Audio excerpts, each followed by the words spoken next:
আসসালামু আলাইকুম প্রিয় শিক্ষার্থীবৃন্দ, আমি মাহিনুর বেগম, মাইলস্টোন কলেজ পদার্থবিজ্ঞান বিভাগ।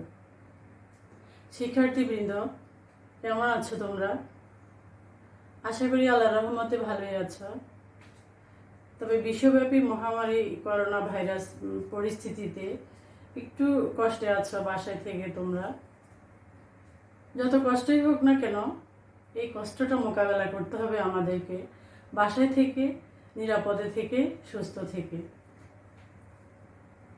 শিক্ষার্থীবৃন্দ, আজকে আমি তোমাদের সাথে যে টপিকটা নিয়ে কথা বলবো সেটা হচ্ছে তৃতীয় অধ্যায় অর্থাৎ বল চ্যাপ্টারের লাস্ট টপিক নিয়ে। এই অধ্যায়ে তোমরা আগেও কয়েকটা লেকচার অলরেডি পেয়েছো। আজকে যে টপিকটা সেটা লাস্ট টপিক। সেই টপিকের আলোচ্য বিষয়গুলো আমরা একটু দেখে নিব। আমি বোর্ডের ডান পাশে আলোচ্য বিষয়গুলো তোমাদের জন্য শো করেছি। প্রথমে আছে ঘর্ষণ ও ঘর্ষণ বল। তারপরে আলোচনা করব আমরা ঘর্ষণের প্রকারভেদ। তারপর গতির উপর ঘর্ষণের প্রভাব। লাস্ট ঘর্ষণের হ্রাস বৃদ্ধি। এই টপিকগুলা আজকে আমরা আলোচনা করব। আসা যাক এবার আমাদের প্রথম আলোচ্য বিষয়টা কি সেটা আমরা আলোচনা করব। প্রথমে আছে আমার ঘর্ষণ ও ঘর্ষণ বল। এই জিনিসটা আমরা একটু জানব। ঘর্ষণ বলতে মূলত আমরা কি বুঝি, এটা যদি সহজভাবে আমরা একটু চিন্তা করি তাহলে বোঝা যায় যে একটা কিছুর উপর আরেকটা কিছু লেগে যখন ঘর্ষণ লাগে সেটাই ঘর্ষণ। সাপোজ তুমি যদি তোমার দুই হাতের তালু একসাথে ঘষা দাও, তাও বুঝবে যে ঘর্ষণ লাগছে। হয়তো বা তুমি চামড়ায় ব্যথা পাবে, না হয় চামড়াটা একটু দুই হাতের তালু গরম হয়ে যাবে, এতে বুঝবা যে দুইটা হাতের তালু স্পর্শ করেছে। তো ওভারঅল আমরা যদি বলি একটু বইয়ের ভাষায়, তাহলে দেখো আমি এখানে লিখেছি, একটি বস্তু যখন অন্য একটি বস্তুর সংস্পর্শে থেকে একটির উপর দিয়ে অন্যটি চলতে থাকে তখন বস্তুদ্বয়ের স্পর্শতলে গতির বিরুদ্ধে একটি বাধার সৃষ্টি হয়। এই বাধাকে ঘর্ষণ বলে, যেটা আমরা আগেও বলেছি, দুইটা হাতের তালু যখন একসাথে করবা তখন কি হবে, একটা এর উপর একটা যখন চলতে থাকে বা চলার চেষ্টা করে তখন তাদের গতির বিরুদ্ধে একটা বাধা সৃষ্টি হয়, মানে যাচ্ছে না, যেতে কষ্ট হচ্ছে, এটা হচ্ছে তোমার ঘর্ষণ। ঠিক আছে, তারপরে হচ্ছে আমার ঘর্ষণ বল। ঘর্ষণ বল বলতে আমরা কি বুঝি, যে বস্তুটা বাধার সৃষ্টি করবে, সেই বাধা দানকারী একটা বস্তুর মধ্যে বলের সৃষ্টি হবে, এই বলটাই হচ্ছে আমার ঘর্ষণ বল। অর্থাৎ দুটা বস্তু যে গতির বিরুদ্ধে একটা বাধার সৃষ্টি করে তখন তাদের মধ্যে একটা বলের সৃষ্টি হয়, এই বলটা হচ্ছে আমার ঘর্ষণ বল। মনে করো একটা বস্তু এদিকে যাচ্ছে আর ঘর্ষণ বলটা তখন এদিকে ক্রিয়া করে। আমরা সবসময় জানি বস্তু যেদিকে কাজ করবে ঘর্ষণ বল তার বিপরীত দিকে কাজ করবে। আমি তোমাদের জন্য এখানে একটা উদাহরণ দিয়েছি। দেখো এখানে আমি একটি বস্তু রেখেছি, বস্তুটা হচ্ছে অ্যাম্বরের বস্তু। বস্তুটি অ্যাম্বরের বস্তু। এই অ্যাম্বরের বস্তুর উপর যদি আমি এফ বল প্রয়োগ করি তখন দেখো এখানে আমার এফ প্রাইম হয় কার্যকর বল, এই বলটাই তখন হয়ে যায় এফ প্রাইম কার্যকর বল। তখন তার ঘর্ষণ বলটা হয়ে যায় এফ কে। দেখো ঘর্ষণ বলটা এইদিকে দেখাচ্ছে, এই ভারী বস্তুর ঘর্ষণ বল এদিকে, আর প্রযুক্ত বলটা এদিকে হলে কার্যকর বল এফ প্রাইম হয়। ক্লিয়ার? তাহলে এরকম হবে, এভাবে ঘর্ষণ বল। এখন তখন আমরা জানি যে এফ সমান সমান এফ প্রাইম প্লাস এফ কে। ঘর্ষণ বল এফ সমান এফ প্রাইম প্লাস এফ কে। এখান থেকে আমি এফ প্রাইমকে লিখতে পারি M A plus F K. M এটা হচ্ছে আমার এফ প্রাইম সমান সমান এম এ। এম হচ্ছে আমার নিউটনের সেকেন্ড ল, অর্থাৎ দ্বিতীয় সূত্র থেকে আমরা পাই এফ প্রাইম সমান সমান এম এ। ক্লিয়ার? তাহলে এটা হচ্ছে আমার ঘর্ষণ বলের সংজ্ঞা। তারপরে আমরা যাব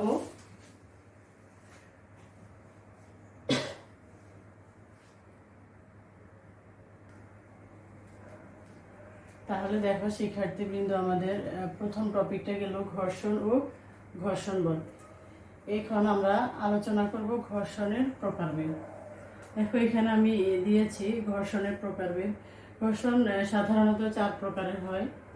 এক হচ্ছে স্থিতি ঘর্ষণ বা স্ট্যাটিক ফ্রিকশন, ঘর্ষণকে ইংরেজিতে বলে ফ্রিকশন। 2 গতি ঘর্ষণ বা স্লাইডিং ফ্রিকশন, গতি ঘর্ষণ বা স্লাইডিং ফ্রিকশন, এটাকে পিছলানো ঘর্ষণও বলে অনেক সময়। 3 আবর্ত ঘর্ষণ বা রোলিং ফ্রিকশন। 4 প্রবাহী ঘর্ষণ বা ফ্লুইড ফ্রিকশন। এবার আমরা 4টা ঘর্ষণের এক এক করে জানবো যে কোন ঘর্ষণ কাকে বলে। ঠিক আছে, আসো প্রথমে আমরা স্থিতি ঘর্ষণটা একটু আলোচনা করি। স্থিতি ঘর্ষণ নামটা শুনে আমরা অনেকেই বুঝতেও পেরেছি যে কি ধরনের ঘর্ষণ এটা। স্থিতি ঘর্ষণ মানে হচ্ছে স্থিতিশীল কোনো কিছুর উপর যে ধরনের ঘর্ষণ, সেটা হচ্ছে আমাদের স্থিতি ঘর্ষণ। অর্থাৎ দুটি স্থির বস্তু পরস্পরের সংস্পর্শে থাকা অবস্থায় একটিকে অপরটির উপর গতিশীল করার চেষ্টা করা হলে এদের মধ্যে আপেক্ষিক গতি সৃষ্টি না হওয়া পর্যন্ত যে ঘর্ষণ বল ক্রিয়া করে সেটা হচ্ছে আমার স্থিতি ঘর্ষণ। দুটি স্থির বস্তু, সাপোজ আমি এখানে দাঁড়িয়ে আছি আর আমার সাথে সাপেক্ষে আরেকটা বস্তু দাঁড়িয়ে আছে, তাহলে এই দুইটা স্থির বস্তুকে তুমি যদি ধাক্কা দিতে চাও বা সরানোর চেষ্টা করতে চাও, তাহলে একটির উপর অপরটি গতিশীল করতে চাও তুমি, এতে যদি বা গতি সৃষ্টি না হয় তখন সেখানে যে ধরনের ঘর্ষণ সৃষ্টি হয় এটা হচ্ছে আমার স্থিতি ঘর্ষণ। আমি ফ্লোরের উপর দাঁড়িয়ে আছি, মনে করো ফ্লোরের সাপেক্ষে আমি স্থিতিশীল, তাহলে এখন তুমি যদি আমাকে ধাক্কা দাও, তাহলে আমি যদি ফ্লোরের উপর দিয়ে না সরি, তাহলে এতে আমার যে ঘর্ষণ সৃষ্টি হবে এটাও স্থিতি ঘর্ষণ ধরা যায়।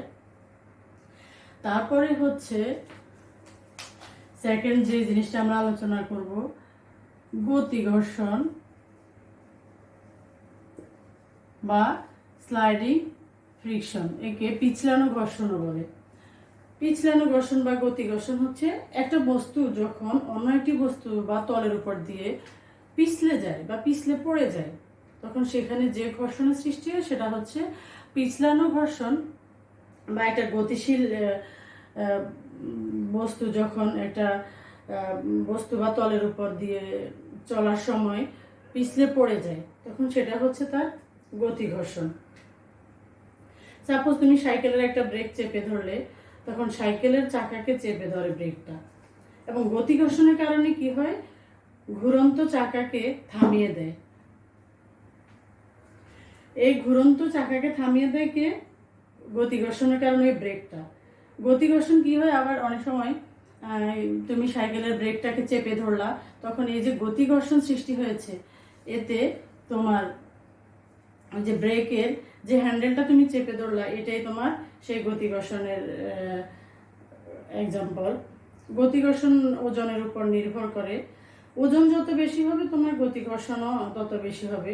মনে করো একটা বস্তুর ভর যদি m হয়, তখন বলের পরিমাণ হবে W সমান সমান mg। বলের পরিমাণ হবে mg, তখন গতি ঘর্ষণ হবে F = mu W। এখন এই গতি ঘর্ষণ বলকে প্রযুক্ত বল বলি আমরা। ঠিক আছে, এখানে মিউটা হচ্ছে গতি ঘর্ষণ সহগ।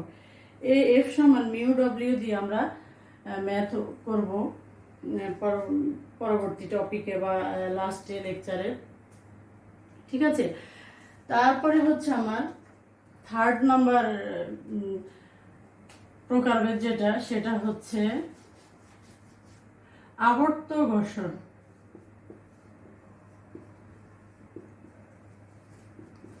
আবর্ত ঘর্ষণ বা রোলিং ফ্রিকশন।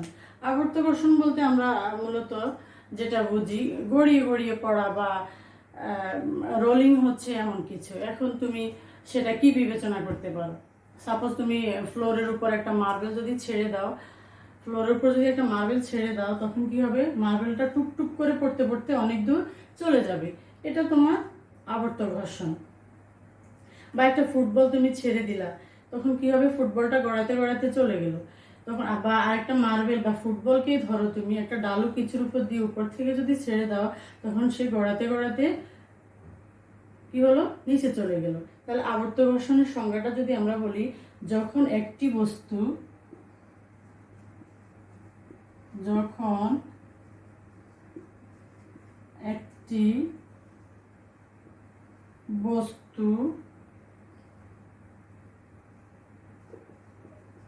অন্য একটি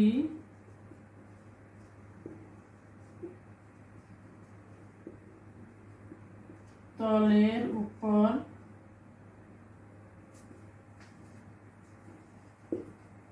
উপর দিয়ে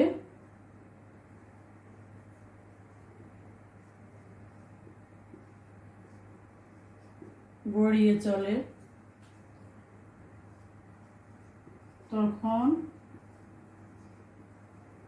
গতির বিরুদ্ধে যে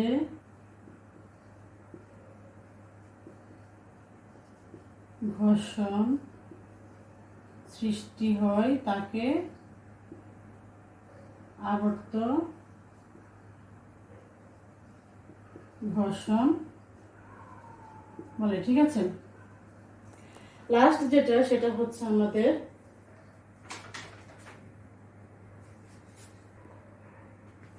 আমাদের লাস্ট এর সংজ্ঞা হচ্ছে প্রবাহী ঘর্ষণ।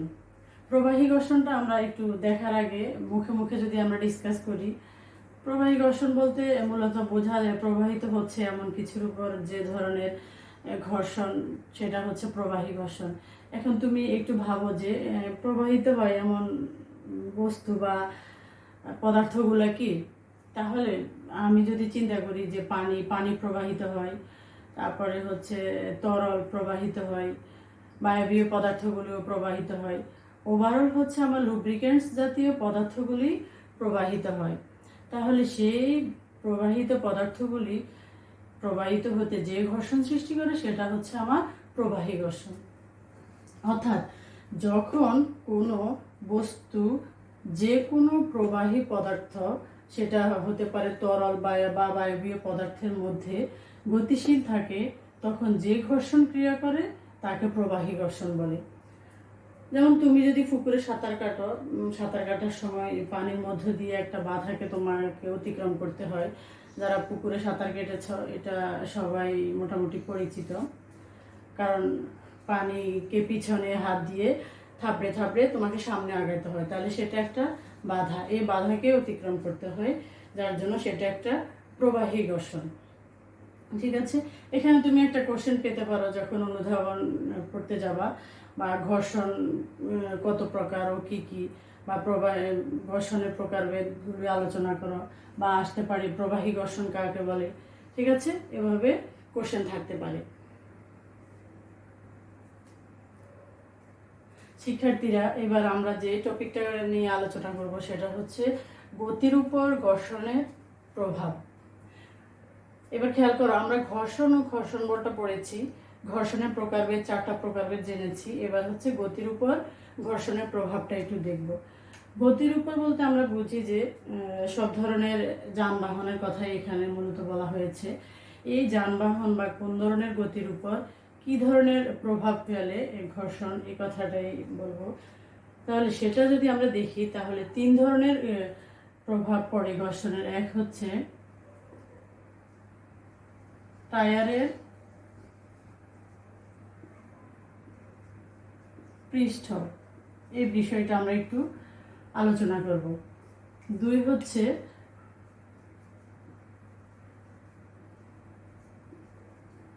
রাস্তার মসৃণতা। 3 নম্বর হচ্ছে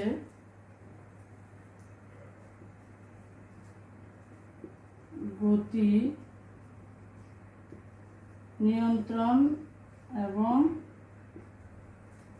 ব্রেকিং কল।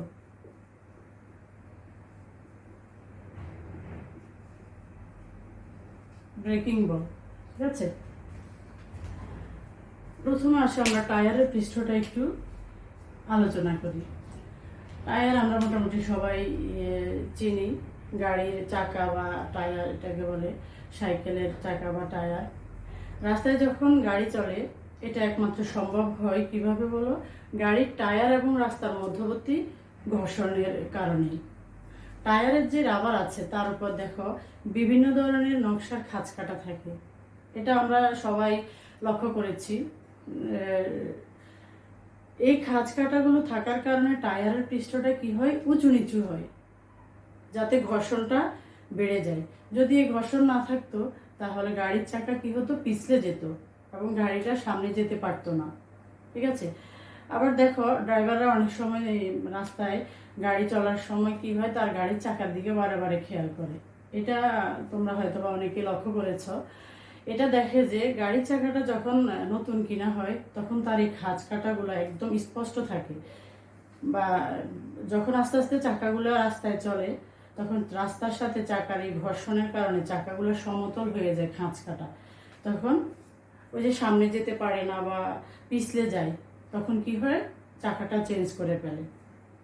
ঠিক আছে, এটা হলো টায়ারের পৃষ্ঠ। 2 হচ্ছে রাস্তার মসৃণতা। এখন টায়ারের পৃষ্ঠ উঁচা নিচে হবে, খাঁজ কাটা হলে কি শুধু হবে? রাস্তাটা কেমন হলে সেই চাকাটা বা গাড়িটা বা টায়ারের পৃষ্ঠটা রাস্তার সাথে সামঞ্জস্য রেখে চলতে হবে, সেটা তো আমাদেরকে অবশ্যই জানতে হবে। রাস্তা যদি মসৃণ হয় তাহলে যানবাহন চলাচল সহজ হয়, এটা আমরা সবাই বুঝি। রাস্তা যদি আবার খুব বেশি আব্রো থ্যাব্রো হয় তাহলেও বেশি একটা সহজ হয় না। রাস্তা যত বেশি মসৃণ হবে বাধাদানকারী ঘর্ষণ বলের মানও তত কম হবে। ঠিক আছে। ঘর্ষণ বলের পরিমাণ যদি কমে যায় তখন কি হবে? নানা ধরনের সমস্যা সৃষ্টি হবে। ঠিক আছে। যার জন্য রাস্তার খুব বেশি মসৃণও করা যাবে না, আবার খুব বেশি অ্যাব্রো থ্যাব্রো করা যাবে না। যদি খুব বেশি মসৃণ হয় তাহলে গাড়িটা যদি ড্রাইভার কোনো কারণে ব্রেক করে তাহলে সে নির্দিষ্ট জায়গায় তো থাকবে না, অনেক দূরে গিয়ে সে থামবে, তাহলে এটা অবশ্যই বড় একটা সমস্যা হয়ে যাবে। আবার যদি খুব বেশি অ্যাব্রো থ্যাব্রো হয় তাহলে কি হবে? অবশ্যই তোমাকে গাড়ি চালানোর সময় বা ড্রাইভার যখন গাড়ি চালাবে কি হবে? একদম তাকে ডিগবাজির মতো খেলতে হবে, একবার উপরে একবার নিচে এভাবে যাবে, তাহলে এটাও হবে না।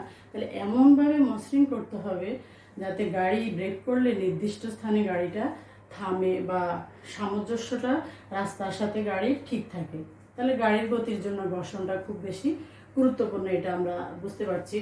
যার রাস্তার মসৃণতাও খুব বেশি দরকার, যার জন্য রাস্তাটা ওইরকমভাবেই বানানো হয় যাতে গাড়িটা রাস্তার সাথে ওইভাবেই চলতে পারে।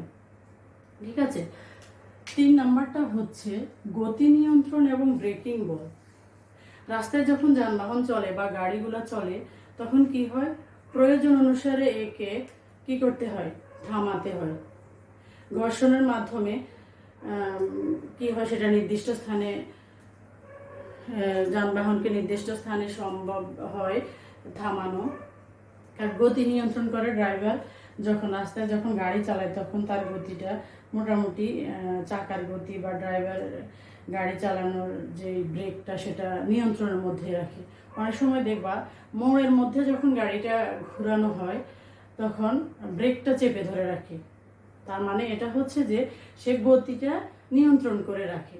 বা গাড়ির যে পায়ের যে প্যাডেলটা আছে সেই প্যাডেলটা চাপ দিলে চাকার ভিতরে যে ইয়েটা থাকে ওটাকে প্যাডেলই এরকম, তখন সেটা চাপ দেয় চাকাকে, তখন সেটা রাস্তায় মনে করো থেমে যায়, বা যদি সে ব্রেক করতেছে ব্রেক হয়ে যায়। ঠিক আছে। এই হলো গতির উপর ঘর্ষণের প্রভাব। 3টা প্রভাব: টায়ারের পৃষ্ঠ, রাস্তার মসৃণতা, গতি নিয়ন্ত্রণ এবং ব্রেকিং বল। এই বিষয়গুলো আমি জাস্ট আলোচনা করে দিয়েছি তোমাদের সাথে এই জন্য যাতে তোমরা বইয়ের সাথে মিলালে ক্লিয়ার হয়ে যাও। এটা অত বেশি ডিটেল তোমাদেরকে লিখে দেওয়ার আমার মনে হয় প্রয়োজন পড়বে না। এটা তোমরা আমার লেকচারের সাথে বইয়ের সাথে মিলালে খুব সহজেই বুঝতে পারবে। কিন্তু দেখা যাচ্ছে শিক্ষার্থীরা, এবার আমরা যে টপিকটা আলোচনা করব সেটা আমাদের লাস্ট টপিক, ঘর্ষণের হ্রাস বৃদ্ধি। এখন হ্রাস বৃদ্ধি কথাটা হচ্ছে কোথায় ঘর্ষণ কম হলে কেমন হবে, কোথায় বেশি হলে কেমন হবে। এটা হচ্ছে হ্রাস হলে কি আমাদের উপকার হবে নাকি অপকার হবে এই জিনিসগুলো। তো ঘর্ষণের হ্রাসের মধ্যে প্রথমে আমরা দেখব তলকে মসৃণ করা। এখন তল মসৃণ বলতে সাপোজ তোমার এই ফ্লোরটা, এই ঘরের এই ফ্লোরটা খুব বেশি মসৃণ। এখন এই মসৃণতা কি তোমার জন্য উপকার নাকি অপকার? কোন ক্ষেত্রে অপকার, কোন ক্ষেত্রে উপকার, এটা আমরা একটু দেখব। এখন তলকে মসৃণ করা, এই তলের উপর দিয়ে যদি মনে করো তুমি একটা কিছু টেনে নিয়ে যাও, তখন কি হবে? এই মসৃণতার কারণে তোমার টেনে নেওয়াটা সহজ হবে। কিন্তু এটা যদি মসৃণ না হয়ে তোমার এবড়ো থেবড়ো হয়, তখন তোমার পক্ষে কি হবে? টানা সহজ হবে না। তাই কি হবে? এটা কষ্ট হবে। তাহলে ঘর্ষণের কারণে একটা বস্তু এক স্থান থেকে অন্য স্থানে সরানো অনেক ঝামেলা, এটা বোঝা যায়। তাহলে সেটা আমাদের কষ্ট হবে, এটা আমরা বুঝি, অনেক পরিশ্রম করতে হবে এটা। কিন্তু সেই জিনিসটা যদি খুব মসৃণ হয় তাহলে অত বেশি কষ্ট হয় না। এটাই মূলত বোঝানো হয়েছে। তলটা মসৃণ হলে আমার এক্ষেত্রে ঘর্ষণটা কম হবে। 2 হচ্ছে চাকার ব্যবহার। এখন চাকার ব্যবহার করলে আমরা কি করব? যেমন রাস্তায় যখন বাস ট্রাক চলে, এই বাস ট্রাকগুলোর মধ্যে চাকা লাগানো থাকে। চাকা লাগানোর কারণে কি হয়? ঘর্ষণের মানটা কমে যায় এবং টানা সহজ হয়। তুমি যদি একটা তোমার লাগেজের মধ্যে মনে করো লাগেজটা টানতেছ, এখন লাগেজের মধ্যে যদি চাকা না থাকে, তাহলে লাগেজটা কি টানা তোমার পক্ষে খুব বেশি সহজ লাগবে নাকি চাকা লাগালে খুব বেশি সহজ লাগবে? অবশ্যই তোমার কাছে চাকা লাগালে খুব সহজ লাগবে। এই জিনিসটাই বোঝানো হয়েছে। 3 নম্বর হচ্ছে বল বিয়ারিং এর ব্যবহার। বল বিয়ারিং এর ব্যবহার বলতে আমরা বুঝি, বল বিয়ারিং ব্যবহার করে আমরা কি করতে পারি? বিভিন্ন তলের মধ্যবর্তী ঘর্ষণকে কমানো সম্ভব হয়। এখন বল বিয়ারিংটা এটা কেমন দেখতে, একটু যদি তোমাদেরকে আমি বা রাফলি একটু বুঝাই দেই, একটু জাস্ট দেখাই দেই, তাহলে মনে করো এই একটা বল, আমি একটু তোমাদেরকে আঁকানোর চেষ্টা করছি, এত সুন্দর হচ্ছে না যদিও। এটার মধ্যে ছোট ছোট কি থাকে?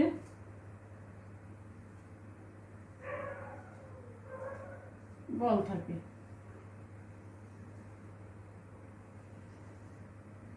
ভালো হয় না তো অবশ্যই, যাই হোক আমরা একটু বুঝে নিব।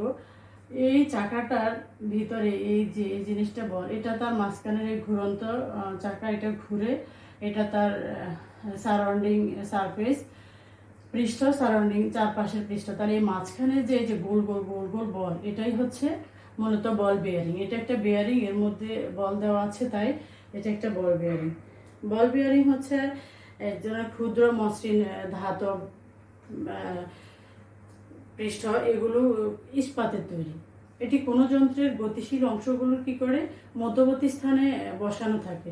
এটা একটা অবশ্যই গতিশীল অংশ, এই গতিশীল অংশগুলা মাঝখানে বসানো থাকে, এটাই বোঝানো হয়েছে। এই বল বিয়ারিং গতিশীল অংশগুলো কি করে ঘর্ষণ সৃষ্টি করে না, ওগুলো ওই বলের কারণেই চলতে পারে। এই বল বিয়ারিং এর কারণে তারা রাস্তার ঘর্ষণটা অত বেশি দরকার হয় না, সে এর মাধ্যমেই চলতে পারে, স্বার্থপর স্টাইলের অনেকটা যায়। যদি বল না থাকতো তাহলে তখন তার ঘর্ষণটা প্রভাব ফেলতো। ঠিক আছে, তাহলে এগুলো হলো আমার মোটামুটি ঘর্ষণের হ্রাস। এবার আসো ঘর্ষণের বৃদ্ধি। ঘর্ষণের বৃদ্ধির মধ্যে প্রথমে আছে গাড়ি চালানো। এখন গাড়ি চালানো, এই সেম কথাগুলো আমরা অনেকবারও পড়েছি ঘর্ষণের উপর গতির প্রভাবের মধ্যে, যে রাস্তার মসৃণতা, টায়ারের পৃষ্ঠ, সবগুলোর মধ্যেই তো ওভারঅল গাড়িটা থাকে। এখন এই গাড়ি চালানোর মধ্যে শুধু মানে কি হলে অবশ্যই ঘর্ষণটা অনেক বড় একটা ফ্যাক্টর। ঘর্ষণের কারণে গাড়ি চালানো সহজ হয়, এটা একটা ড্রাইভারের পক্ষে, এটা আমরা বারবারই বলছি এবং এখনো বলতেছি যে গাড়ি চালাতে রাস্তার ঘর্ষণটা বা কতটুকু হতে হবে, সেই ম্যাক্সিমাম ঘর্ষণটাই হচ্ছে গাড়ি চালানোর সাথে তার একটা মিল, বা কতটুকু ঘর্ষণ হলে গাড়ি চালালে ঘর্ষণটা বৃদ্ধি পাবে, এই সবগুলা বলা হয়েছে আর কি। তোমরা আরো বেশি করে বুঝে নিতে পারবে যখন বইয়ের সাথে মিলাবে। জুতার নিচ খাঁজ কাটা, এটা একদম কমন একটা বিষয়। তোমরা সবাই জুতা পরো বা আমরাও করি। জুতার পৃষ্ঠটা যখন, অপর পৃষ্ঠটা আমরা একটু যখন লক্ষ্য করি, তখন কি দেখা যায়? জুতার নিচে খাঁজ কাটা থাকে। নতুন জুতার দিকে লক্ষ্য করলে বেশি বোঝা যায়। এই খাঁজ কাটার কারণে রাস্তার ঘর্ষণের সাথে আমরা চলতে পারি। যদি খাঁজ কাটা না থাকতো তাহলে আমরা কি হতো, পড়ে যেতাম। তাহলে হাঁটার জন্য এই ঘর্ষণটা খুব বেশি প্রয়োজন। ঠিক আছে, লাস্ট হচ্ছে পাহাড়ে আরোহণ। আরোহণকারীরা যখন পাহাড়ে আরোহণ করে তখন তাদেরকে শিলাখণ্ড বা কি হয়, পাহাড়ের তলকে ভালোভাবে পায়ে এবং হাত দ্বারা আঁকড়ে ধরতে হয়। এই ধরে রাখার জন্য তারা এক ধরনের চক পাউডারও ব্যবহার করে। ঠিক আছে, যেমন খেলোয়াড়রা যখন জুতা পরে তখন সেই জুতা বা বুটের নিচে স্পাইক থাকে। এটা বুটগুলো তোমরা খেয়ালও করেছ, সেই স্পাইক দৌড়ানোর সময় যাতে তারা পড়ে না যায়, এই স্পাইকগুলো মূলত এই জন্য ব্যবহার করা। এটা অবশ্যই ঘর্ষণের বৃদ্ধি, কারণ ঘর্ষণ যদি না থাকতো বা স্পাইকের সাথে রাস্তার মসৃণতা একটা বড় ফ্যাক্টর, তখন কি হতো, অবশ্যই পড়ে যেত যদি স্পাইকগুলি না থাকতো। ঠিক আছে, এটা হচ্ছে ঘর্ষণের বৃদ্ধি। এই হলো মোটামুটি আজকে আমাদের আলোচ্য টপিক। এখন এই টপিকগুলোর উপর তুমি অনেকগুলো অনুধাবন পাবে। আমরা সেই অনুধাবনগুলো তোমাদেরকে দেব, বা আমি লেকচারের শেষে তোমাদেরকে অনুধাবন প্রশ্নগুলো দিয়ে দেব। তোমরা ওইগুলো অবশ্যই SW হিসাবে করবে। সবশেষে আমরা যেটা করব, এই টপিকটার উপরে, একদমই এই টপিকের উপরে বেসিস করে আমরা একটা সৃজনশীল প্রশ্ন করব, সেটা সমাধান করব। তোমরা একটু পরে সেটা পাবে। শিক্ষার্থীবৃন্দ, এখন আমরা একটা সৃজনশীল প্রশ্ন দেখব এবং তার সমাধান করব। প্রশ্নটা হচ্ছে, শাওন 70 কেজি ভরের একটি টেবিলকে 500 নিউটন অনুভূমিক বলে মসৃণ মেজের উপর দিয়ে টেনে নিয়ে যাচ্ছিল। টেবিল টানা সহজ হলেও মসৃণ মেজের উপর দিয়ে শাওনের হাঁটতে কষ্ট হচ্ছিল। অর্থাৎ ঘর্ষণ কম থাকায় শাওনের হাঁটতে কষ্ট হচ্ছিল, এটা আমরা বুঝতে পারছি। তবে অনেক ক্ষেত্রে ঘর্ষণ হ্রাস আমাদের জীবনকে কি করে, সহজ করে। এই টপিকটার উপরে বা এই উদ্দীপকের আলোকে আমাদেরকে বের করতে হবে, টেবিল ও মেঝের মধ্যবর্তী ঘর্ষণ যদি 0.50 হয় তাহলে ত্বরণ কত টেবিলে। দেখো, আমি প্রথমে ভ্যালুগুলো তোমাদের জন্য এখানে অ্যারেঞ্জ করে রেখেছি। আমার কোশ্চেনে দেওয়া আছে ভর, টেবিলের ভর। তোমরা অবশ্যই যখন অঙ্কগুলো করবে, আমি জাস্ট এখানে সিম্বলগুলো দিয়েছি, তোমরা কখনোই শুধু সিম্বল দিবে না। সিম্বল দিলে তোমরা মার্কস পাবে না। লিখতে হবে যে টেবিলের ভর M সমান 70 কেজি। তারপরে হচ্ছে টেবিলের উপর অনুভূমিক বল F1 সমান 500 নিউটন, অভিকর্ষ ত্বরণ G সমান 9.8 মিটার পার সেকেন্ড ইনভার্স 2। এখন এই M এবং G থেকে আমরা যখন গতি ঘর্ষণ পড়েছি তখন সেখানে আমরা কার্যকরী বল পড়েছি। গতি ঘর্ষণে ভর যত বেশি হবে ওজন তত বৃদ্ধি পাবে। সেখানে W সমান mg পড়েছি আমরা। এখান থেকে আমি এবার বলটা বের করে নিব। M এবং G গুণ করার পরে আমার গুণফলটা আসছে 686 নিউটন। ঠিক আছে, তারপরে হচ্ছে গতি ঘর্ষণ সহগ বা ঘর্ষণ সহগ মিউ, সেটাও আমরা পড়েছি। মিউ সমান এখানে কোশ্চেনে আমাদের দিয়েছে 0.50। তাহলে এগুলো হচ্ছে আমার মোটামুটি ভ্যালু। আমার কাছে চেয়েছে ত্বরণ। ত্বরণকে সবসময় এ দ্বারা প্রকাশ করা হয়, এ সমান ওয়াট। এখন এর সাথে রিলেটেড ত্বরণ বের করতে হলে আমাকে এই কোশ্চেনের যেতে হবে। এই কোশ্চেনটা মাথায় রেখে আমাকে আর কি কি বের করতে হবে একটু খেয়াল করো। এটা থেকে আমি ত্বরণ বের করতে পারবো। এটা হচ্ছে আমার মেইন সূত্র। এই সূত্রের আলোকে আমাকে প্রথমে বের করতে হবে ঘর্ষণ সহগ এফ কে সমান, আমরা আগেও পড়েছি, মিউ ডাব্লিউ। এখান থেকে 0.50 আর ডব্লিউ এর মান পেয়েছি আমি 686। ক্লিয়ার? এটা যদি আমি ক্যালকুলেটরে গুণ করি তখন গুণফলটা দাঁড়ায় আমার 343 Newton.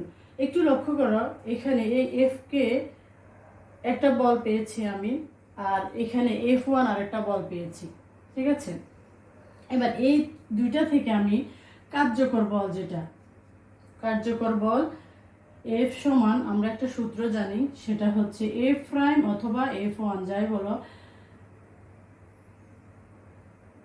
F1 minus FK, clear? এখন FK এর মান আমার কত আসছে? F1 এর মান আমার কোশ্চেনে ওরা দিয়েছে 500 মাইনাস FK এর মান আমি বের করেছি 343, ক্লিয়ার? তারপরে এটা যদি আমি মাইনাস করি আমার রেজাল্ট আসছে 157। এটা হচ্ছে নিউটন, বলের একক নিউটন। এখন দেখো আমি F বের করেছি, আমি বলেছি আমার মেইন সূত্র লাগবে F সমান ma, তখন এখান থেকে আমি বের করতে পারবো A। একটু লক্ষ্য করো শিক্ষার্থীরা, এখন A বের করতে হলে আমাকে অবশ্যই এই দুইটা জিনিসের মান জানতে হবে, অর্থাৎ F এর মান জানতে হবে, m এর মান জানতে হবে। আমরা কি জানি দুটো জিনিসের মান? অবশ্যই জানি। Fটা আমরা এখন বের করেছি 157, mটা আমার কোশ্চেনে দেওয়া আছে 70। তাহলে আমরা এখান থেকে বের করতে পারি F সমান যদি ma হয়, তাহলে এখান থেকে আমি A সমান পাবো F divided by m, clear? এখন এখান থেকে আমি F এর মান পেয়েছি 157 ডিভাইডেড বাই 70। এখানে যদি আমি ক্যালকুলেটর দিয়ে ক্যালকুলেশন করি তাহলে আমার রেজাল্টটা দাঁড়ায় 2.24 মিটার পার সেকেন্ড ইনভার্স 2। এটা হচ্ছে আমার অ্যান্সার, ক্লিয়ার শিক্ষার্থীবৃন্দ? এটা হচ্ছে আমাদের এর আনসার, অর্থাৎ প্রয়োগমূলক। যেটা উচ্চতর দক্ষতায় এখানে আমি দিই নাই, এখানে যদি আমি দিই তাহলে খুব সহজ একটা কোশ্চেন। সেটা হচ্ছে আমরা লিখতে পারি যে জীবনকে সহজ করার ক্ষেত্রে উপরোক্ত বাক্যটি সম্পর্কে তোমার মতামত যুক্তি সহকারে উপস্থাপন করো। এই জন্য আমি এটা তোমাদের এখানে সেট করি নাই, কারণ এটার মধ্যে ম্যাথমেটিক্যাল টার্ম তেমন কিছু একটা নেই, ঠিক আছে শিক্ষার্থীবৃন্দ? এই হলো আমার আজকের মোটামুটি আলোচ্য বিষয়। এই বিষয়গুলাই তোমাদের জন্য আজকে আমি রেডি করেছি। এই টপিকগুলোর উপরে যে জিনিসগুলো SW থাকবে সেটা হচ্ছে অবশ্যই অবশ্যই তোমরা যতগুলো অনুধাবন কোশ্চেন এটার উপর আছে অবশ্যই তোমরা বের করে SW আকারে সেটা জমা দিবা, ক্লিয়ার শিক্ষার্থীবৃন্দ? এখান থেকে তুমি পেতে পারো যেমন ঘর্ষণ কাকে বলে, ঘর্ষণ বল কত প্রকার ও কি কি, ঘর্ষণের প্রকারভেদ, তারপরে হচ্ছে বা হতে পারে বল বিয়ারিং, এর উপরে কোনো কোশ্চেন থাকতে পারে। এভাবে অনেকগুলা অনুধাবন কোশ্চেন তুমি পাবে। অবশ্যই তুমি এখান থেকে জ্ঞানমূলক অনুধাবন কোশ্চেনগুলো সিলেক্ট করে তুমি তোমার বিষয় শিক্ষকের কাছে অবশ্যই জমা দেবে, ক্লিয়ার? আজকের মতো এখানেই আমার লেকচার শেষ। সবাই সাবধানে থাকবে, সুস্থ থাকবে, নিরাপদ থাকবে। আল্লাহ হাফিজ।